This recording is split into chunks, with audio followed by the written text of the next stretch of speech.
quiero agradecer la oportunidad que estés acá en este canal donde vamos a empezar a transmitir información para todas las personas, todos esos inversionistas de afuera. Eres clave y es de mucho valor, Vivian. Vivian es Loan Officer de la compañía True Capital. Es una mortgage company egresada de la metropolitana venezolana, como yo también, súper Ujú. agradecida y con quien he tenido el honor de trabajar y hacer transacciones continuamente, gracias a Dios. Muchísimas gracias, Muchísimas Vivian, gracias. por estar acá. Gracias a ti por la invitación y encantada de estar aquí acompañándolos. Así es. Y una de las cosas, Vivian, que siempre, porque el objetivo principal de este webinar es lograr responder muchas de las preguntas que a ti como loan officer y a mí como asesor de bienes raíces nos preguntan siempre. ¿Qué nos preguntan? Tenemos ciertas preguntas que tenemos acá que vamos a responder y que con tu ayuda, que eres la persona encargada de ese financiamiento y de asesorar a ese cliente con ese financiamiento, pues nos vas a responder. Y una de las primeras preguntas que nos hacen siempre, Vivian, y me lo comentaste, es ¿cuál es el monto mínimo que se requiere para hacer una compra de una propiedad? Bueno, verdaderamente los extranjeros tienen la ventaja de que pueden comprar hasta con un monto mínimo de $100,000. Mínimo. Perfecto. O sea, un 30% de inicial. Todos los extranjeros tienen que dar un 30% inicial, pero el préstamo mínimo es hasta a partir de $100,000. Entendido. Entonces quiere decir que el extranjero tiene la oportunidad de tener o apalancarse de un banco y obtener un 70% de financiamiento. Siendo extranjero, estamos hablando netamente de extranjeros, personas que están fuera de los Estados Unidos, ¿correcto? Correcto. Sí, tienen esa ventaja, la única, o sea, tienen una cantidad de ventajas que vamos a ver ahora, pero por ser extranjeros se les exige mínimo un 30% de inicial. Perfecto, respondida la pregunta. Nos vamos con la siguiente. ¿Cuáles son los documentos que se necesitan o se requiere tener para poder aplicar ese préstamo hipotecario? Bueno, hay dos tipos de forma en la que el extranjero puede comprar acá, presentando ingresos, los ingresos en su país de origen o simplemente sin presentar ingresos con programas en los cuales la cuota de la vivienda va a ser pagada en su totalidad por la renta de la propiedad. Entonces, los documentos básicos son el pasaporte y la visa vigente, dos estados de cuenta bancario que demuestren dónde está su inicial y su gasto de cierre, una Ujú. carta del contador que valide que ellos tienen una vivienda en su país de origen. No es obligatorio, pero es una de las cosas más importantes que se demuestre, pero no es obligatorio en el caso de que no la tenga. Un contador emite una carta en la cual indica que la persona tiene una vivienda en su país de origen y un servicio público de esa propiedad. Básicamente, esos son los documentos. Adicionalmente, dos referencias bancarias de la cuenta que tienen en su país de origen y si tienen cuenta ya aquí en los Estados Unidos, la referencia, ambas referencias bancarias. Y lo que vemos es que en comparación a lo que son los documentos que piden localmente, son básicamente más sencillos de obtener que los que se necesitan como persona residente de los Estados Unidos. Eso es Exactamente. presente. Es impresionante y por eso la ventaja del extranjero y por eso están invirtiendo tanto aquí realmente, porque los documentos son 5 documentos básicamente. Ahora, Perfecto. si el extranjero quiere utilizar sus ingresos, ya es diferente porque en su país de origen puede tener ingresos como empleado independiente o como empleado de una empresa, o sea, como self-employed o empleado de una empresa. Entonces, en diferentes casos, si el extranjero quiere usar sus ingresos de su país de origen, entonces tiene diferente una carta de su empresa donde trabaja que demuestre desde cuándo trabaja, etcétera. Y si es self-employed, o dueño de propia empresa, sus impuestos de los últimos 2 años. Perfecto, perfecto, Ujú. claro, sencillo. ¿En cuánto tiempo puedes tener una precalificación de un cliente, Vivian? Eso lo estoy aquí agregando porque es una pregunta que me hicieron justamente hoy. Bueno, realmente, como te decía y te comentaba con varios clientes que hemos tenido, el éxito de todo este tipo de cosas, no solamente para los extranjeros, sino para todo el mundo, es la entrega oportuna y veraz de la información que se pide. Porque a veces son 5 documentos y son 3 que llegan y llegan 3 y luego llega el cuarto y el quinto. Entonces se pierde mucho tiempo. Ahora, si la persona entrega todo inmediatamente, en 24 horas ya debería estar precalificado. Escuchen bien, 24 horas de precalificación. Y se los digo siempre al cliente, si entregas, mientras más rápido entregas todos tus documentos, en horas solamente tú tienes una precalificación y podemos entonces aplicar a cualquier proyecto o a cualquier propiedad que te guste. Así Por es, supuesto súper que claro. hay muchos extranjeros que no conocen que aquí en los Estados Unidos, si tú vas a ofertar para una propiedad, no puedes ofertar si no tienes la precalificación. A veces nosotros la tenemos que hacer en una hora, en 2 horas, en un sábado, un domingo. ¿Por qué? Porque de repente el realtor nos llama, mira, tengo que hacer una oferta ya, y eso es sábado, domingo, feriado, nosotros trabajamos 24/7. Entonces no es que tarda 24 horas. Si hay una emergencia, eso en 2 horas tiene que estar listo. Importantísimo, ya lo vieron allí. Vamos a la siguiente pregunta. ¿Se pueden firmar sin venir a los Estados Unidos? Sí, se puede firmar vía remota. Es Ok. correcto, ya lo hemos hecho, es espectacular. Así que bueno, siempre es chévere que vengan y compartir con ellos y tomarnos la foto, pero muchas veces la persona está ocupada y no puede, y eso no puede ser una traba para que firme. Ok, entonces ya saben todos los extranjeros que sí es posible que ustedes puedan firmar sus documentos, inclusive hacer un cierre estando fuera de los Estados Unidos, porque lo hemos hecho anteriormente, así es. Ujú. Siguiente pregunta. ¿Los gastos del cierre qué incluyen? Bueno, en los gastos de cierre que a veces están muy mal llamadamente gastos, porque entonces la persona dice, no, los gastos de cierre son muchísimos, resulta que hay una parte gran importante, el 40% aproximadamente a veces de los gastos de cierre, sobre todo en estas propiedades de inversión, es prepagado. Entonces los gastos de cierre están constituidos, una parte lo que es los gastos de originación bancario, la parte de la compañía de título, tenemos lo que son los prepagados que serían aproximadamente 13 meses del seguro de la propiedad, y el impuesto de la propiedad, una cantidad de meses significativa de prepagado, dependiendo del mes en que se vaya a cerrar. Entonces, eso no es un gasto. Un prepagado es una inversión.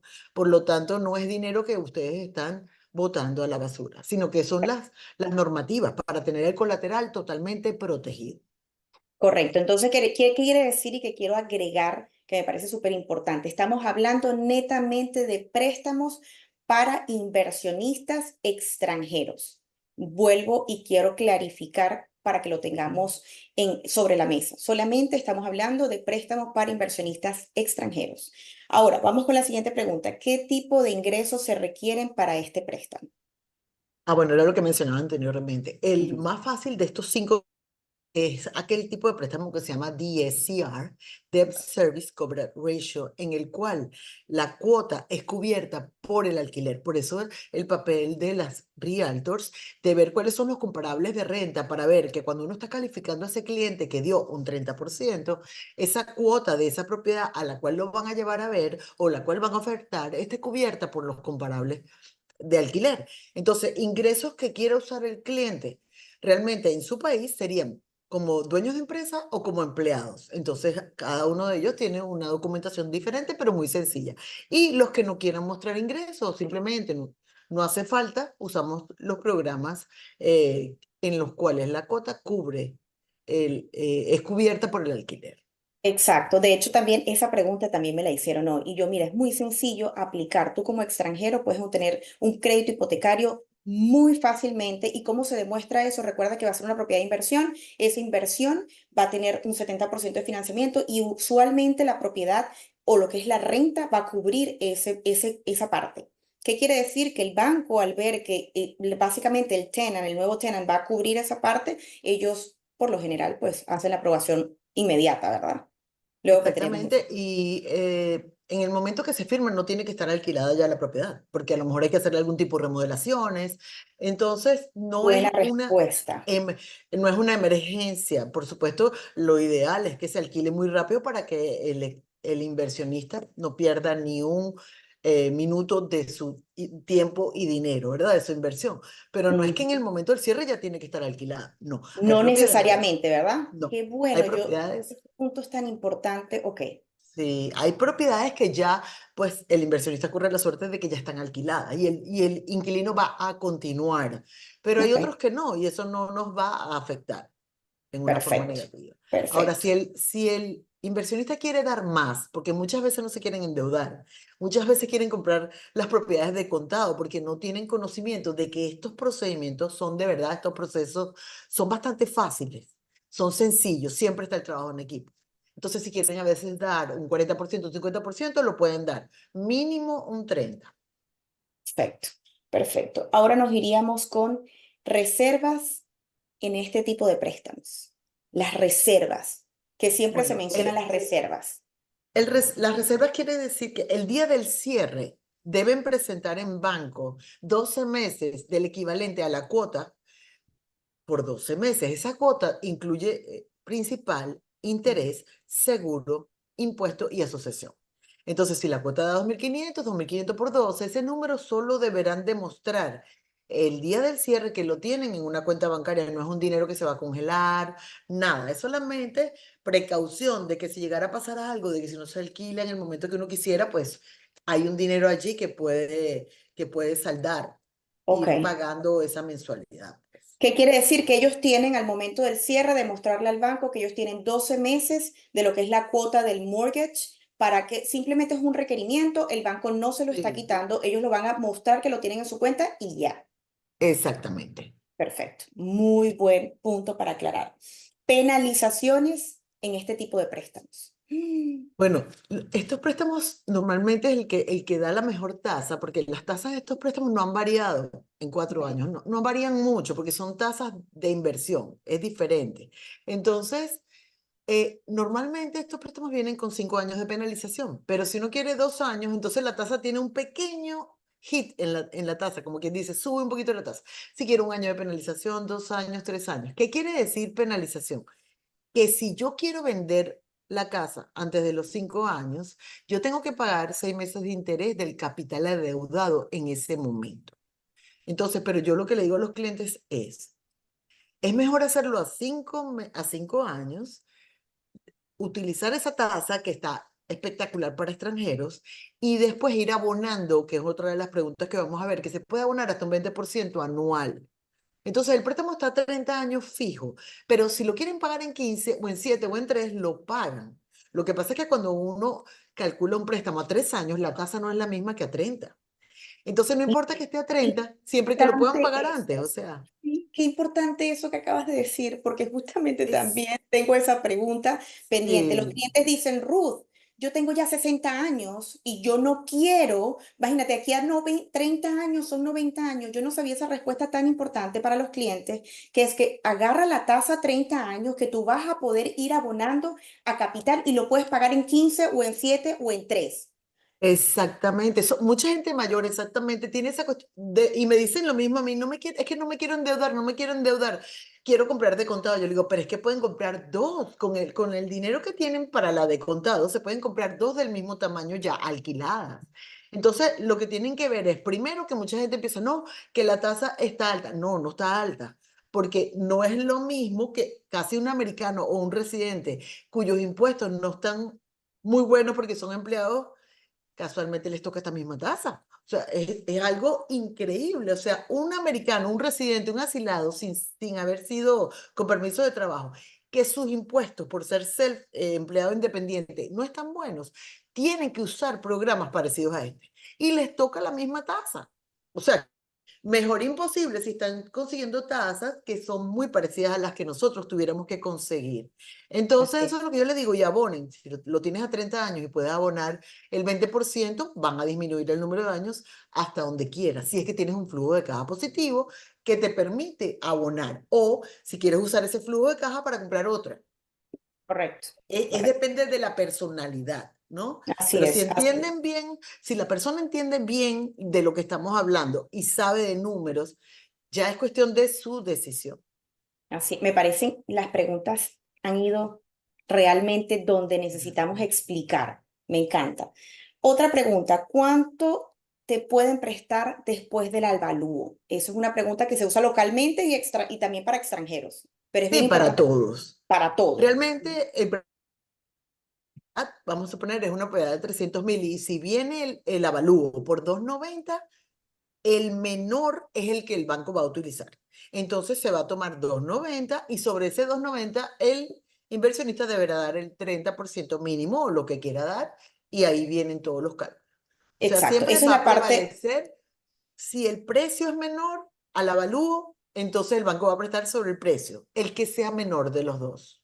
Correcto. Y es muy importante aclarar porque también hacen la misma pregunta y entonces, ¿qué ocurre si ahí ya va la parte de bienes raíces donde nos toca a nosotros negociar con el vendedor si vamos a continuar la transacción, básicamente, y mirar si vamos a colocar a esos $10,000, por ejemplo, en el caso que estamos hablando, que deben de colocar para poder llegar al precio de venta, o qué es lo que vamos a hacer allí? Siempre se hace una parte de negociación, luego se conversa porque definitivamente que lo que el avalúo es lo que realmente va a prestar el banco y de allí entonces es que nosotros vamos a seguir trabajando el proceso, ¿no? Ahora, se hace esa negociación, si se llega a un acuerdo, bien, si no se llega a un acuerdo, en ocasiones, pues, toca una cancelación del mismo Contrato. contrato. Así es. Exacto. Perfecto, gracias, Vivian. Y una última pregunta. ¿Cuánto se puede abonar al capital anualmente, que era lo que hablamos hace unos minuticos? Sí, estamos hablando de Ah, un 20%. Hasta un 20% en este tipo de préstamos es lo que se puede abonar. No va a cambiar la cuota, sino van a disminuir los años. Entonces, ok. normalmente yo a los clientes cuando les emito la precalificación le digo cuánto te gustaría abonar y le mando ya su cálculo aparte para que lo tenga y lo tenga planificado. Una vez que él cierre con su ente financiero, él al departamento de servicing le va a pedir, quiero que me des un cálculo de cómo yo pudiera pagar mi préstamo más rápido, yo quiero abonar, ya lo hace más oficialmente. Pero cuando yo le calculo la precalificación, le presento esa información para que tenga el sabor de los números realmente. Ok, y entonces si uno quiere hacer un abono al capital, ¿qué se hace, Vivian? O sea, ¿qué es lo que qué es lo que debe hacer el cliente al momento de querer hacer llama al banco? ¿Cuál es el procedimiento? Bueno, toda esa, cuando la persona cierra, le llega un correo del banco y él va a hacerlo automáticamente dentro de la página que le van a decir, la página oficial, va a poner los días que va a pagar, el monto que va a pagar. Una de las recomendaciones es que ese mismo monto, si es $3,000, por ejemplo, se divida en dos partes, 1.500 y 1.500, y así se hacen 26 quincenas en lugar de 24. Esa es una de las cosas que favorece que se está pagando dos quincenas más. ¿Ok? Ok. Esa es una de las formas que el mismo monto se parte en dos. Y adicionalmente, uno en el banco hay una línea que dice si quieres abonar algo extraordinario fijo mensualmente o si lo quieres hacer anual, ese día entras en tu página web con tu número de préstamo y agregas ese monto que va hacia Oh, capital. perfecto. O Sí. sea, que es fácil o en tal caso también se pueden contactar contigo. Sí, no, yo los Seguro. asisto casi siempre porque todos los años varía el impuesto de la propiedad. Todos los años yo recomiendo que coticen el seguro de la propiedad con tres compañías mínimo, porque los cambios son increíbles aquí en los Estados Unidos, igual que los carros. Entonces tú tienes que estar cambiándote de lo que serían los carriers, la compañía de seguro. Tú tienes que cotizar a fin de año, cuando se te va a vencer tu póliza, cotizar con tres compañías distintas y buscar siempre una mejora en precio, manteniendo siempre la misma calidad del servicio y los mismos, ¿cómo se dice? Cuando tienes cubierta la propiedad en lo que la tienes que tener cubierta, Correcto, como por correcto. ejemplo los deducibles de huracán, ese tipo de cosas. Pero no se puede quedar unos 6 años con la misma compañía porque las diferencias son bárbaras, Así bárbaras. es. Entonces, siempre se van a estar comunicando con nosotros porque les sube el impuesto de la propiedad, porque me subió, porque no me subió, la cuota no me tenía que haber cambiado. No va a cambiar la cuota principal e interés, la suma de las dos no va a cambiar en 30 años. Pero a veces el capital sube, el interés va al revés. Esa suma no va a cambiar, pero el impuesto de la propiedad y el seguro sí puede cambiar. Entonces hay que tomar control y entender lo que uno está haciendo. Así es, y estoy muy, muy contenta de que puedas darnos esa información de valor, porque realmente las preguntas que te hice están excelentes y yo sé que van a aclarar muchas preguntas que nos han hecho a nosotros como realtors y yo sé que, bueno, y a clientes también para ti directos. Así que ha sido para mí un honor tenerte acá y sé que no va a ser la primera, sino que vienen también muchas más. Así que, bueno, agradezco a las Sí. personas también que se han conectado. Y Muchas Vivian es una gracias. excelente, para mí ha sido excelente porque trabajo con ella ya algún tiempo y hemos cerrado algunas transacciones. Estoy muy contenta, me siento muy bien de trabajar con ella y definitivamente que es recomendada para todos los realtors, mis compañeros, y definitivamente la recomiendo para mis clientes. Así que muchísimas Muchísimas gracias. gracias a mí. Para mí es un honor también que me hayas invitado porque ahora uno no muchas veces tiene la oportunidad de poder expresar a la mayor cantidad de personas a entender que esto es bastante sencillo y que tienen Ujú. que dejarse asesorar y pues personas como ustedes que son excelentes profesionales, eso también lo agradece el cliente. Mientras el cliente esté bien llevado de la mano con un excelente equipo, estamos todos bien. Así Que es. Te agradezco gracias. muchísimo. Yo sé, vamos a dejar toda tu información. Si quieres, déjanos tu información de tu Instagram, tus redes sociales para nosotros entonces tenerte allí presente en todos los procedimientos que hagamos. Puedes decirlo de una vez. Igual lo vamos a colocar acá abajo, ¿ok? Mi Instagram es Vivian Martí USA y mi teléfono 954-707-3164. Vivian Martí a Perfecto. la orden por acá. Muchísimas gracias, Vivian. Así que bueno, ha sido un placer y nos vemos pronto. Muchísimas gracias. Y gracias a Gracias. las personas Hasta que luego. participaron. Las preguntas que queden las vamos definitivamente a responder, probablemente en un segundo episodio que hagamos, ¿ok? Bueno, Vivian, muchísimas muchísimas gracias. gracias. Que estés bien. Hasta luego. Hasta Bye. luego. Y Vivian, mirando acá, la primera pregunta súper interesante que tenemos y que nos encantaría que arrancáramos por acá es, ¿cuál es el monto mínimo de inicial? Cuéntanos eso. Bueno, para extranjeros el monto mínimo inicial para la mayoría de los países es un 30%. Ese es el ideal para el producto que más, uno de los productos que más tenemos. Perfecto, eso está súper claro.